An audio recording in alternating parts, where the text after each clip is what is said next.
Assalamu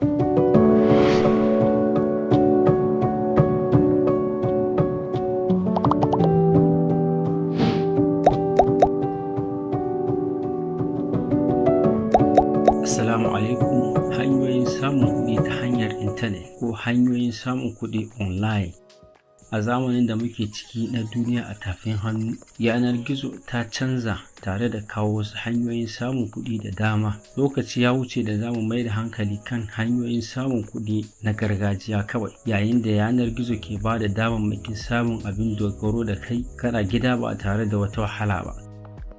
A wannan bidiyon mai dogon zango za mu kawo haƙiƙanin halattattun hanyoyin samun kuɗi a yanar gizo ko online, tare da koyar da yadda ake bi wajen samun kuɗi na kowane ɗaya daga cikin hanyoyin da muka kawo. Abinda za ku yi kawai shine subscribe, ta yadda ana wallafa ci gaban na farko sai ya isa gare ku ba tare da ɓata lokaci ba.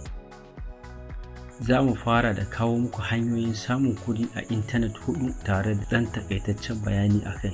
Na farko shine blogger ko blogging website. Blogging wata hanya ce ta buɗe website ko shafin yanar gizo tare da wallafa rubuce-rubuce akan wani fanni da kuke da ƙwarewa a kan shi. Bayan samun karɓuwar gun mutane, za ku nemi kamfanin Google su fara sa talla a ciki su dinga biyan ku duk ƙarshen wata.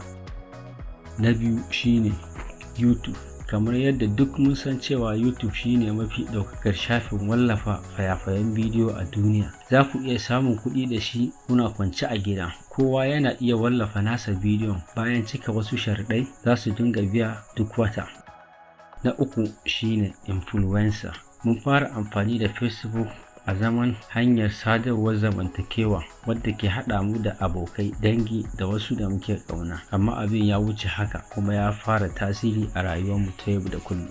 Facebook yana da matuƙar tasiri a dangantakarmu, kamar yadda mafi ƙaranci mutane suna shafe kusan sa'a guda a rana akan shafin Facebook. Gina feji ko shafi mai ɗauke da ɗimbin mabiya a Facebook ka iya zama hanyar samun kuɗi online ta hanyar influencing.